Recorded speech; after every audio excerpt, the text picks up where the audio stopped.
माणसाचे कर्म कसे फिरून परत येते. एक भिकारी होता. तो दारोदारी जाऊन भीक मागायचा. कुणी काही दिले तर तो घ्यायचा, अन्यथा फक्त आशीर्वाद देऊन निघून जायचा. एका सावकाराच्या दारात जाऊन रोज भिकारी भिक्षा मागायचा, पण सावकार मात्र बाहेर आल्यावरती शिवीगाळ करायचा. सावकार भिकाऱ्याला म्हणायचा, जा मर, तू काम का करत नाहीस, आयुष्यभर फक्त भीक मागत राहा.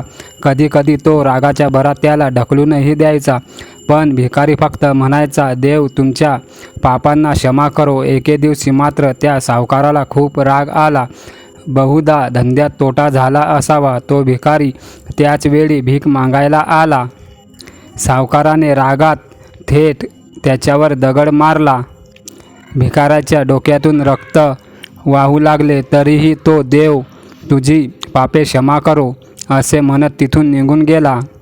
सावकार रागातून थोडासा शांत झाला आणि मग विचार करू लागला की मी त्याला दगड मारला, पण त्याने तरीही माझ्यासाठी प्रार्थना केली. यामागचं रहस्य काय असू शकेल हे आपल्याला कळायला हवं. आणि तो त्या भिकाऱ्याच्या मागे लागला. भिकारी कुठेही गेला तरी सावकार त्याच्या मागे जायचा.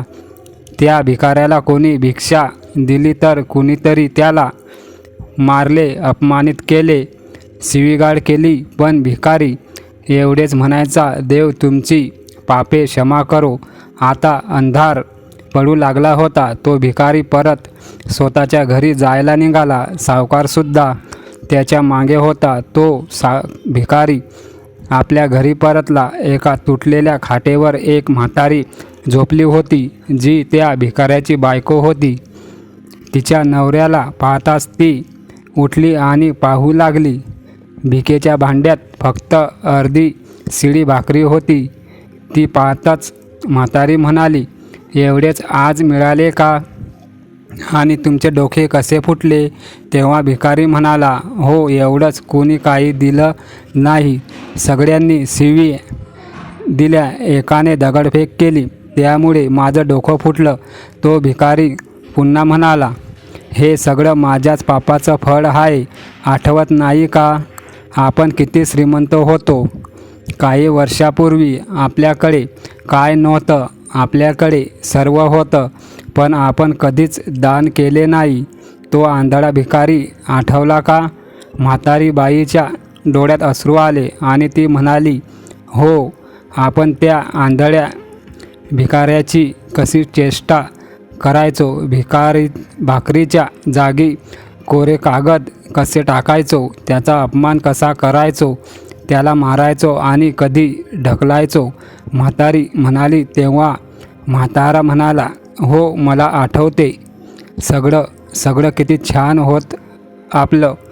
त्या आंधळ्या म्हाताऱ्याने जेव्हा रस्ता दाखवायला सांगितला, तेव्हा कधीच मी त्याला रस्ता दाखवला नाही. आणि जेव्हा कधी तो भाकर मागायचा, तेव्हा फक्त त्याला शिव्या दिल्या. एकदा त्याला वाटी फेकून मारली, तेव्हा तो आंधळा भिकारी नेहमी म्हणायचा, देव तुझ्या पापांचा हिशोब घेईल, मी नाही. आज त्या भिकाऱ्याचा शाप आपण भोगत आहोत. आज त्याच्या शापामुळे आपली ही अवस्था आहे. म्हणून मी कुणाला शाप देत नाही. आपल्या या परिस्थितीसाठी आपण जबाबदार आहोत. माझ्यावर कोणताही त्रास झाला तरी माझ्या ओठांवर नेहमी आशीर्वाद असतो, कारण असे दिवस मला दुसऱ्या कोणाला द्यायचे नाहीत. म्हणून मी माझ्यावर अन्याय करणाऱ्यांसाठी देखील देवाकडे चांगलीच प्रार्थना करतो, कारण त्यांना माहीत नाही की ते कोणते पाप करत आहेत. आपण भोगले तसे दुःख दुसऱ्यालाही भोगावे लागू नये. म्हणूनच माझी अवस्था पाहून माझ्या मनातून फक्त आशीर्वाद निघतात. सावकार चुपचापपणे सर्व ऐकत होता. आता त्याला सर्व काही समजले होते. म्हातारी बाई आणि म्हाताऱ्याने ती अर्धी भाकरी एकत्र खाल्ली आणि परमेश्वराचा महिमा म्हणत झोपी गेले. दुसऱ्या दिवशी तो भिकारी पुन्हा सावकाराच्या घरी भीक मागायला गेला. सावकाराने 2 भाकरी आणि भाजी अगोदरच काढून ठेवलेली होती. त्याने ती भाजी भाकरी भिकाऱ्याला दिली आणि हसतमुख आवाजात म्हणाला, माफ करा बाबा, चूक झाली. आजपासून तुम्ही रोज माझ्याकडे येऊन 2 भाकरी आणि भाजी घेऊन जात जा. तुम्हाला आणखी काही गरज पडली तर तुम्ही मला नक्की सांगा. उपाशी मात्र कधी झोपू नका. तेव्हा भिकारी म्हणाला, देव तुमचे भले करो, आणि निघून गेला. माणूस फक्त आशीर्वाद देतात आणि शाप देतात, पण देव हे सगळं माणसाच्या कर्मानुसार करतो. म्हणून फक्त चांगले कर्म करा, कारण कर्माचा हिशोब हा कधीच कुणाला चुकत नाही. तो नेहमी तुमचा पाठलाग करत असतो. तो तुमचा हिशोब घेतल्याशिवाय कधीच तुम्हाला रीत करत नाही. कुणालाही कमी लेखू नका, कुणाचीही टर उडवू नका, कुणाची टिंगल करू नका, कुणाच्या गरिबीवरती हसू नका,